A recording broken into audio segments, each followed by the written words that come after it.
My name is Dick Submergian, and myself and my partner Kristen Bush, who's sitting next to Matt, had the honor of representing Matt in the defense of his civil lawsuit. I want to introduce some people that are very important to Matt and that are here today. Matt's parents, first and foremost, Rico and Carrie Arisa, are sitting right in front. They've been a rock for Matt throughout his ordeal, and they've been a rock for my partner Kristen and I. They're probably the nicest family I've ever represented in my 38 years as a lawyer. Tanya Sabo, who's sitting next to the Arisas, a private investigator that was hired by Matt's criminal attorney, Carrie Armstrong, sitting next to Kristen. Tanya was also our private investigator in our civil case, and her work was exemplary with regards to finding out what really happened the night of that party. I can't imagine how many hours Tanya and her associates spent interviewing witnesses that were located and at that party that night. Not only the witnesses that were there, but witnesses that had knowledge of what occurred that evening in relationship to the woman who sued Matt. Next to Carrie Armstrong are Allison Warden and Max Halpern from the Gomez firm. Allison and Max are representing Matt in a potential future lawsuit against the lawyer that brought the lawsuit against Matt, Dan Gillian. And we're all here to answer questions today. A couple of items for you who may have come in late. Matt's agent, Joe Linta, is an East Coast NFL agent specializing in primarily punters and kickers. Joe wanted to be here today, but was unable to make the trip from the East Coast. Joe did prepare a press release that's available in the back by the coffee. And if any of you would like to talk to Joe, his information is on his press release. So what I'm going to do to make this somewhat a lot easier is I'm just going to go around the room. If you want to ask a question, please raise your hand. Everybody will have an opportunity to ask questions. My guess is primarily Matt's going to be doing the speaking, and I'll step away from the podium. We all understand that if a question is asked of somebody, you have to come to the podium because all the mics are here. Can you hear us okay? Yes. Okay, great. All right, so we can get it going. If you'd like questions, yes? Just for Matt. Good. Hi, Matt. Jim Murray with Inside Edition. You've been forced to defend yourself for months against these claims, which have proven to be false. You haven't been declared not guilty. You've been declared innocent. There was nothing that happened. How do you rebuild from here, and how has this changed you? Ooh, that's a good question. It has changed me a lot. I'm well aware now of the evil that's out there and people who are willing to ruin someone's life for money. I never really experienced that before.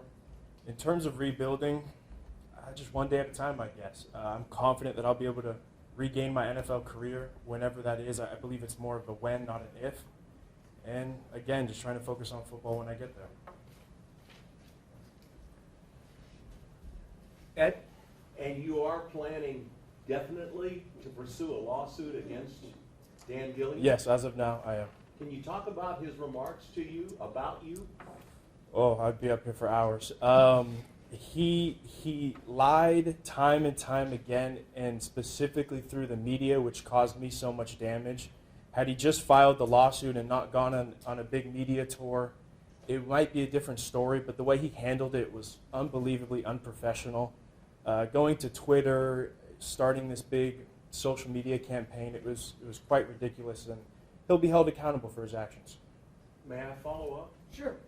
Has anybody, given what's happened, and I don't want this to be a stupid question, I think the audience would, has anybody, now that you are innocent, and Jim explained that beautifully, has anybody from her family or anybody associated with that even reached out to you in any respect whatsoever, even if it's only one word? No, sir. I don't expect that, to be honest. No, and I appreciate it, but So, given where we are today, no, nothing. not even yesterday or anything? No. Okay. Yes.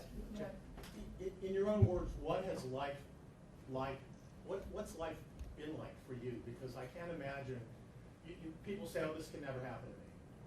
And you lead your life a certain way and you think everything's fine, and then one day this nightmare shows itself and lasts for month after month after month and destroys the beginning of a promising career. What has life been like for you?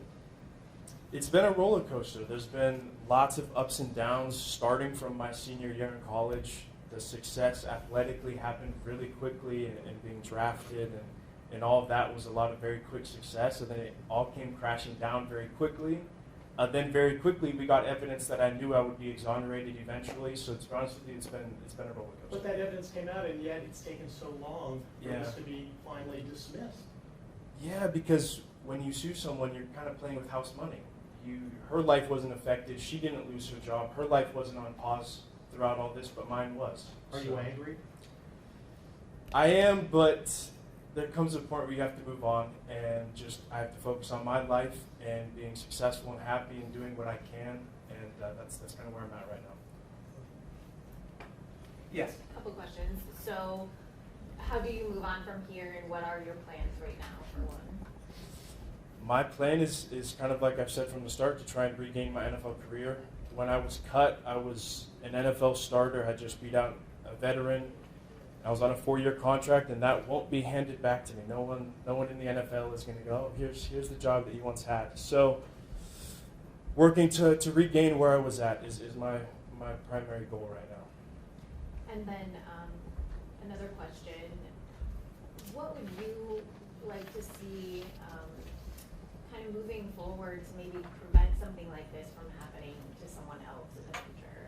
That's a great question. I think there shouldn't be a rush to judgment, in my opinion. The day you file a lawsuit, you don't have to prove anything. Sometimes you don't have to prove anything for years. So this idea society has that the second somebody files a lawsuit, it's completely true and we must take action based on what's alleged, I disagree with it. And I think professional sports teams as well as college teams should have the backbone to say, look, we take these allegations seriously, but until something is proven, we can't cut our guy. We can't push somebody out who's worked their whole life to be here. I think that's what I would like to see moving forward.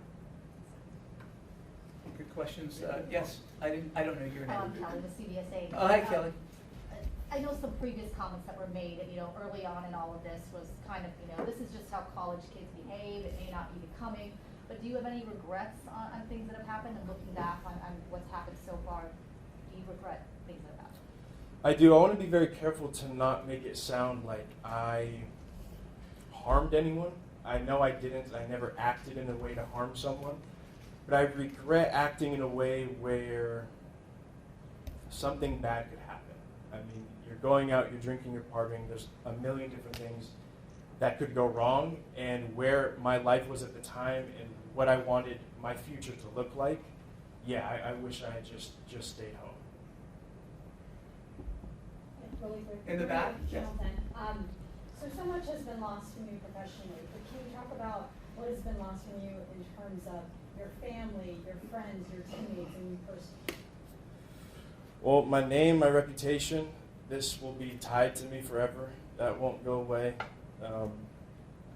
It was tough to watch the pain that it caused my family because, I've been proven innocent, but they for sure had absolutely nothing to do with this.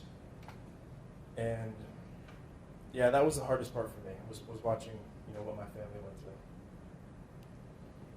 Do Matt's folks want to say anything?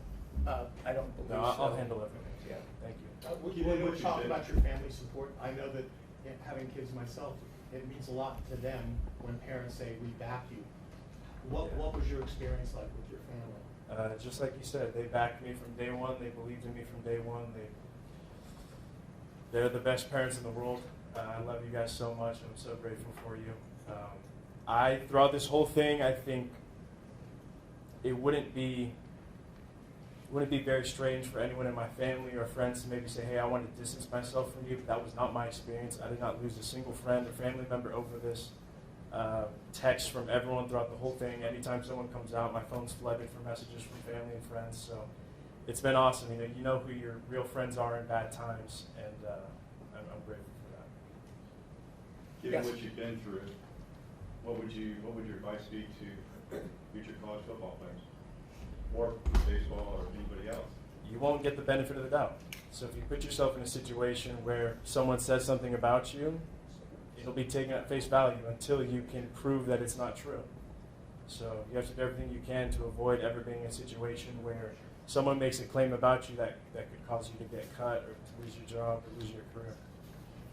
On the lighter side, did you see the punt that Chargers punter made the other day?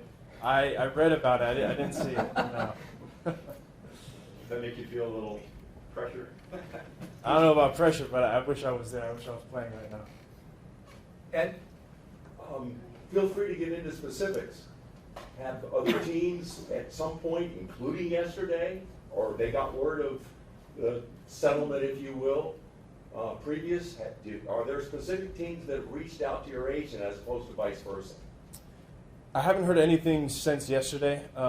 Conversations with me and my agent have primarily been about this. I do know he had been in contact with some teams. I mean, I had to work out with the Jets, and there were some others. I don't think he wants me to go into specific teams or anything like that, but we both feel that me playing in the NFL is a when, not an if. May I follow up? Sure. Have the Bills even reached out to you verbally, sorry, et cetera, but given what was going on at the time, have you heard from the Bills? I will say when everything first happened and I first got cut and first came home, I was being checked in on by Bills personnel. They were very good to me in that regard and checking into me, and a bunch of players from the team still text me to this day. So there's been a little bit of communication, yes. Would they enter, are they in the mix? I don't know. I mean, I can't speak for them in terms of their future. I believe they have a punter right now on somewhat of a long-term deal. So I mean, it's a little bit more complicated than that. But yeah, that's where that stands. Yes. And I'm Audra with NBC7. Hi, Audra. I don't think I introduced myself before. Going back to the lawsuit against Dan Gillian, is this something that has actually been filed, or this is you intend to file? It has not been filed yet. I have reserved my right to be able to sue him, and probably what I believe has been underreported is in our tolling agreement, they stipulated that this is a favorable determination for me, and why that's so important is that's the first element of malicious prosecution. So they handed us one of the three, and that's what they had to do to kind of get me to drop my lawsuit. That was the bargaining chip they had to bring to the table. So I'm looking forward to it, and like I said, we already have one of the three elements given to us. Can you talk about what went through your mind when you finally realized, you guys were coming to this settlement agreement, you were going to be dropped from this other civil case, and you can kind of move forward? Like, what went through your mind when that came down? I'm a believe it when I see it type of person, so as the conversation kind of started, I can't say I was so confident that it would end. It was so confident that I would be vindicated as I have. But like I've said, life's been a little bit of a roller coaster, so I don't get too many emotions with the ups and downs now. But I'm definitely grateful that this is how it ended. Do you have any comment about, I know that the lawsuit is still ongoing, but the 4 other players, do you have any comment on that? Yeah, I'm not sure how that will play out, to be honest with you. But, I don't know. Hey Matt, do you have a message to your fans? Obviously, San Diego State's a big deal here. Throughout all of this, is there anything you want them to know? I appreciate the people that stood by me and the people that didn't want to rush to judgment and the people who believed I deserved my day in court. There was a lot of those, a lot of people reaching out to me. And I just want to reiterate that a team and fans should not rush to judgment and allow someone to defend themselves before just believing an allegation. Yes. You said that you did have some regrets just being in that environment in the first place. Will this change how you go forward? Yeah, for sure. It has. It has, absolutely. Any other questions of Matt? Congratulations. Thank you. Thank you. Any questions to any of the lawyers that are here today? For you, actually, or to other of you. Any questions? Moving forward, what's the process now to move forward with regard to the lawsuit against this attorney and what's, I'm sorry. That would be Allison Oh, Max. Well, then you want to talk about the step, Yeah, let me quickly, and Kristen will come on up here. Like I said, I was very honored to be able to represent Matt and his family, and the reason I say that is they didn't just come to my office for me to represent them with Kristen. They interviewed a number of lawyers in town. But there was something about the Arisas when they came into our office and talked to us that gave me an unbelievable spirit in the sense that I felt with my partner Kristen Bush that we could really help this kid.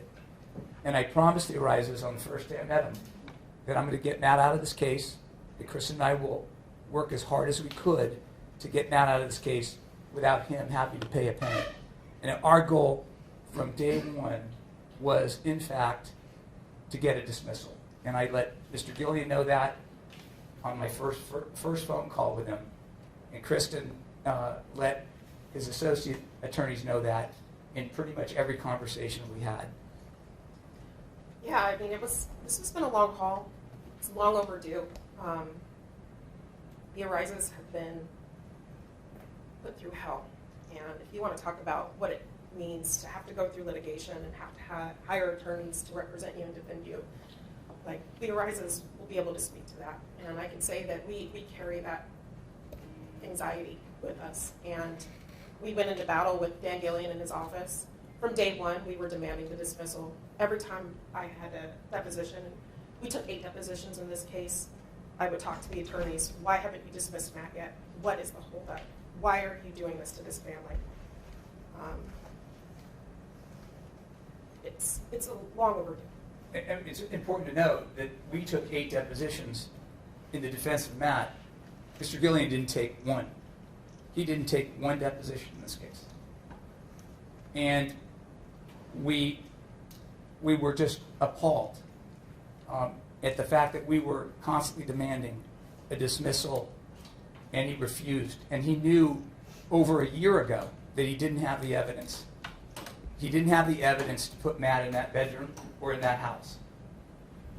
And it started from the criminal investigation with Mr. Armstrong defending Matt to the point where we got involved. There was never any evidence whatsoever that Matt Araiza had taken that girl in the house, threw her on the bed as alleged in the complaint, and engaged in a gang rape. And he knew it. And he knew it. Do you think that the reason he kept Matt attached to that is just because he's the most high-profile player? Is that why you think? That's a great question, and the answer is absolutely. And you know, as this case goes on without Matt, he's got 3 very young athletes that don't have a professional career. They don't even have lawyers. One of them has a lawyer that's going to withdraw because he's not getting paid. So you're going to have 3 young kids representing themselves in a case where they're alleging the sex that they had with this woman was consensual. And you know, I think you all know that we have video evidence that we received from the police department and video clips of what occurred in that bedroom that night. Matt wasn't anywhere near that bedroom. In fact, he was at home. And so for someone to allege that he took this girl in the house, threw her on the bed, and was part of the gang rape is outrageous. It's outrageous. And people believed it. That's what's so crazy about our judicial system. And Matt said it better than I could say it, or better than Kristen could say it. He was found guilty before he even had a chance to get to court. I think the assistant DA, in fact, made it very clear that Matt wasn't there and that there were no criminal charges because of that he was simply not there. Why did it take so long for this to be resolved, in your view? I have my own opinions, but... Yeah, I mean, we'll never know why it took Dan Gillian so long to advise his client that this case needed to be dismissed. We can't get into their minds on that. My best guess, what I think this really came down to was that Dan Gillian was trying to save himself, and he negotiated a tolling agreement with Matt to try to insulate himself a bit from his liability for pursuing a case that he should have never brought in the first place. And more than him bringing this case in the first place is when we presented him with the evidence that we had, witness statements. We had a witness statement from one of the now defendants who wasn't a named defendant, and we provided that to Dan Gillian in December of last year, where one of the named defendants explicitly said that Matt was never in that room. And we provided that to Dan Gillian in December of last year, and that wasn't enough for him to dismiss Matt. That wasn't enough for him to revise the pleadings against Matt. And really, it's just unconscionable. Terry? What shifted? This has been going on for, a while. What shifted? Why is this over now? I think that this has sort of been a long time coming for many reasons. I mean, I would say that there have been several shifts in the case. Once we received the copy of the recording of the DA's meeting with the plaintiff in this case, where she walked the plaintiff through why no criminal charges were being brought against anybody, that was pivotal for us. When we fought to get copies of the videos of plaintiff engaging in sex with the guys in the bedroom, and they're graphic, and Dan Gillian did not want us to get copies of those videos, even though they were shown to his client and his co-counsel at the time. And there's probably, I think that speaks for itself too. Dan didn't want us to see him, but we fought in court, and we got an order to get access to those videos. That was a big shift in this case. And then just hammering them through. We took the deposition of each of plaintiff's friends that were at that party. And the stories that they told us during their depositions were night and day different from what the plaintiff in this case has said and alleged. And they painted a very detailed picture of the type of person that the plaintiff was in this case. And a very detailed description of what happened that night from their perspective. So these are her friends who we got to testify. I suspect that, I'll never know. I don't even want to. I will say one other thing is Dan Gillian finally got smart and he got a lawyer. And this lawyer I've known for a long time. He's an LA-based attorney that's a legal malpractice defense attorney. And out of the blue, one day I got a call from him. And I've never been so happy because now I have someone that I can talk to and discuss the facts with that is not Mr. Gillian.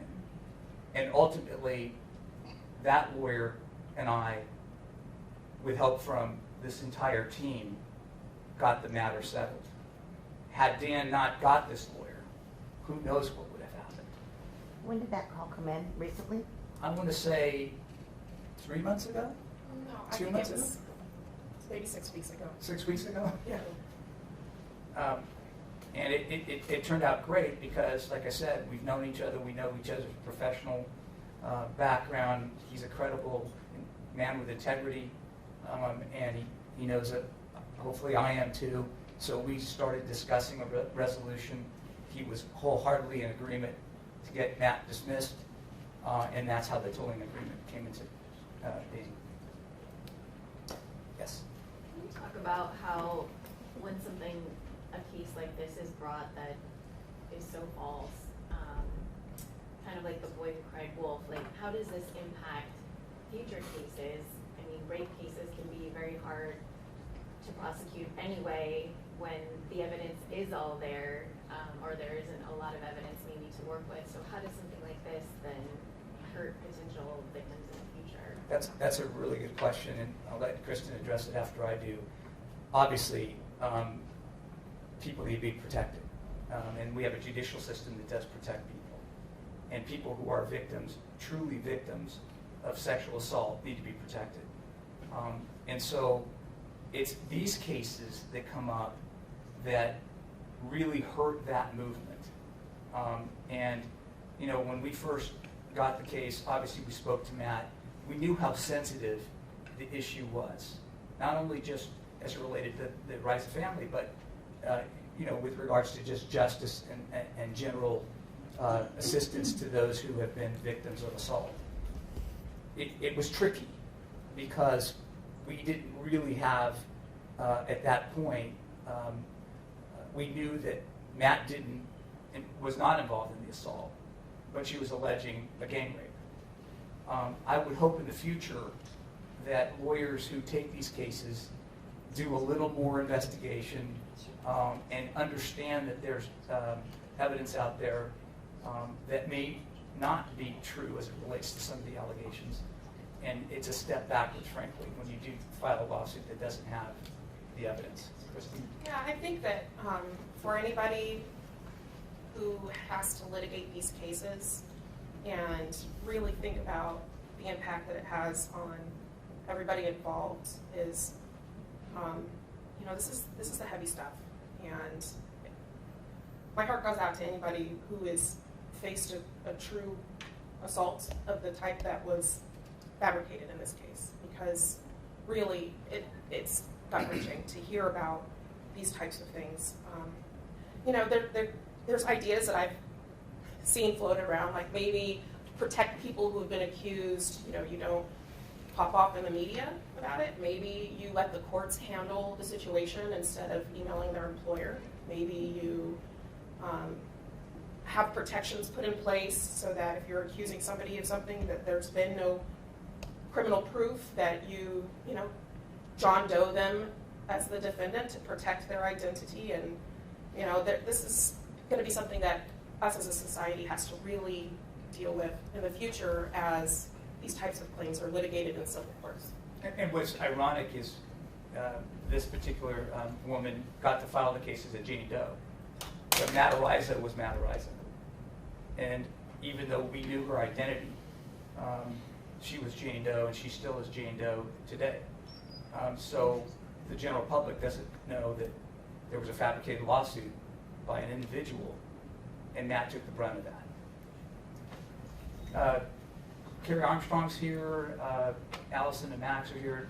Did you like any questions of them? Just one housekeeping question. Has he already been dropped from the, or is that something that's happening this morning? The dismissal is going to be filed within 10 days. It's probably 9 days now. Well, it's from December 8th, it's 10 days, so we expect it to be filed no later than December 18th. But there's an agreement in writing to dismiss. Yes. Yes. Yes. Ed? Have you or are you planning to contact the state bar regarding Mr. Gilliam? I'll take this one. When everything first happened, we did. We contacted the state bar. Every member of my family did separately, and we pretty much got nothing back.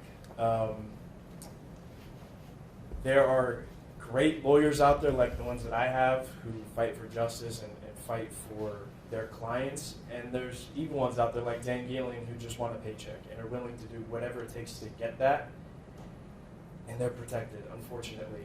It's an uphill battle to ever hold an attorney liable, but I'm going to do the best I can in my lawsuit against him, but I don't expect anything from the state bar, to be honest with you. Anything else? Any other questions of Carrie or Allison or Matt? What's next?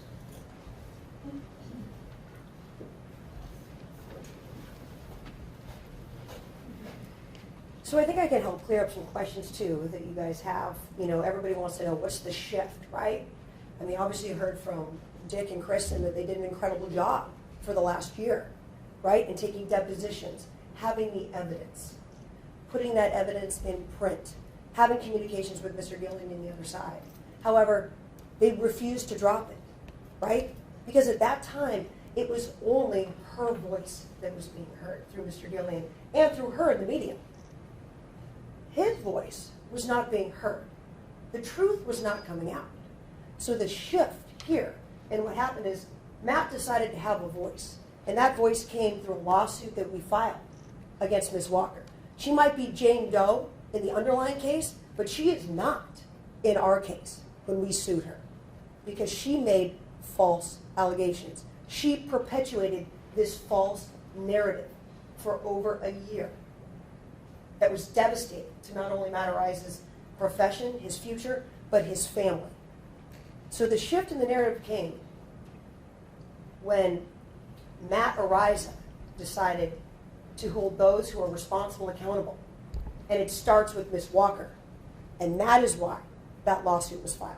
And it was shortly after the filing of that lawsuit that Dick got a call from Mr. Waxman.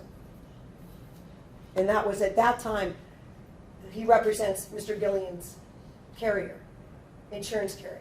And at that time, Mr. Gillian knew he had exposure.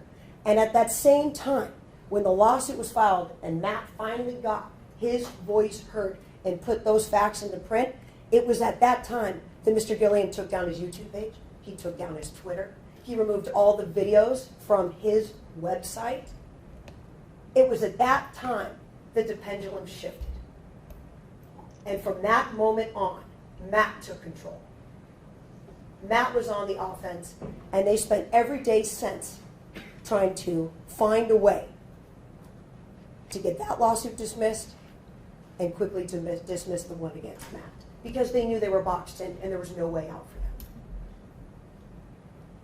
So we were really happy that we were able to come on board and provide a voice for Matt, because as Dick knows, when you're on the defense, it's hard to get that voice out, right? And I'll tell you, in this case, the San Diego Police Department and the San Diego District Attorney's Office did an incredible job in exonerating Matt. They went above and beyond in showing that their job is not only to hold those accountable for horrific offenses, but also to exonerate those who are wrongfully accused. And the DDA in this case did an incredible job. And it was that very interview that really started to shift the narrative as well and allow us to have additional evidence to file the lawsuit against Ms. Walker. And I think they should be commended, both the San Diego Police Department and the District Attorney's Office, for the hard work they put in, that they didn't have to, but they did because it was the right thing to do. And they, should be applauded. And I think Matt and Dick and Kristen and Max, who are very hard on the case, would agree. Could you just say and spell your name also, please? Allison Warden, Wordn, Allison. And so my colleague Max Halper and I represented Matt on the lawsuit that we will be dismissing as part of the agreement, that we will dismiss the case against Ms. Walker. I mean, let's be honest, it really wasn't filed for Matt to receive any monetary compensation. She clearly doesn't have any money, and that is why she decided to try to go after Matt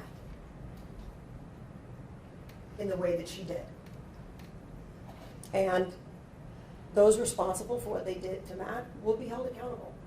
But right now, it's time for Matt to focus on regaining what he's lost and focus on his priority, which is to get his spot back in the NFL, which everybody's very confident he will. So the focus will be on that.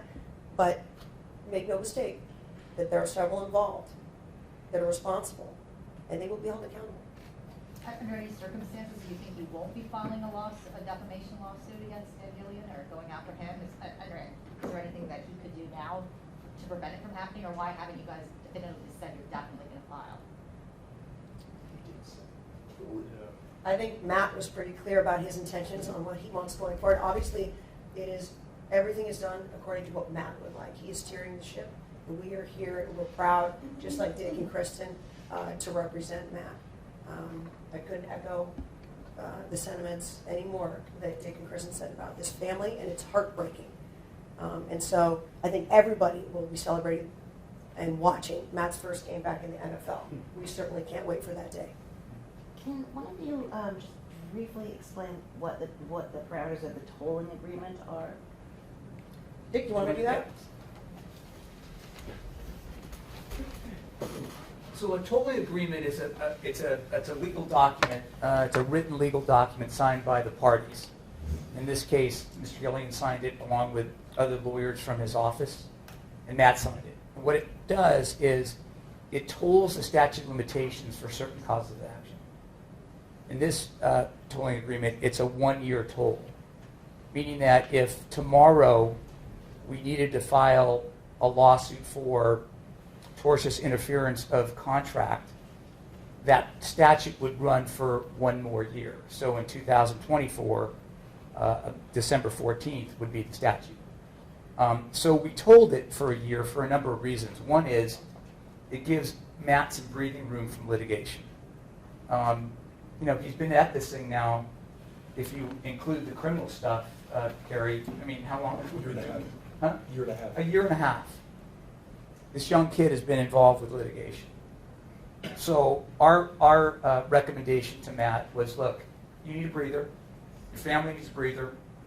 We don't want you to jump into a lawsuit right away against Gillian. Let's wait a year. Let's toll the statute for a year.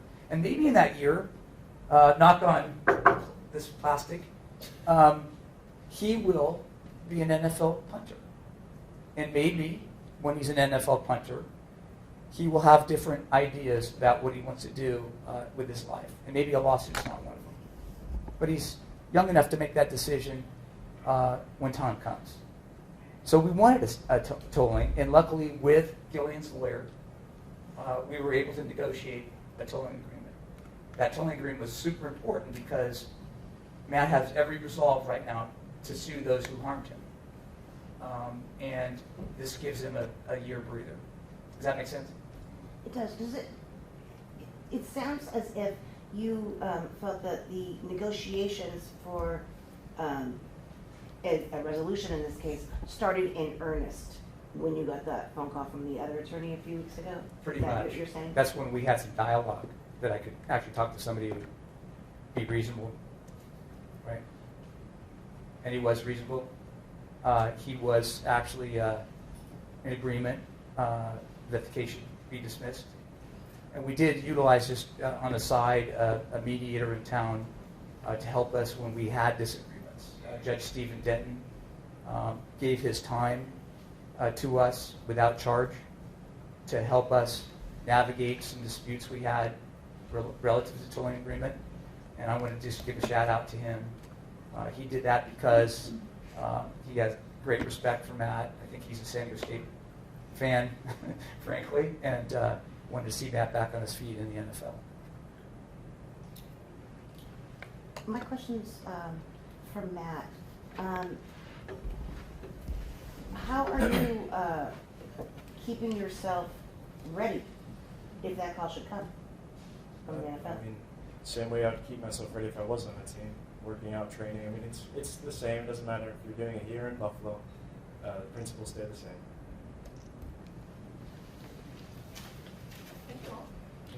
Okay, thank you all for coming. Thank you, Appreciate it guys. very much.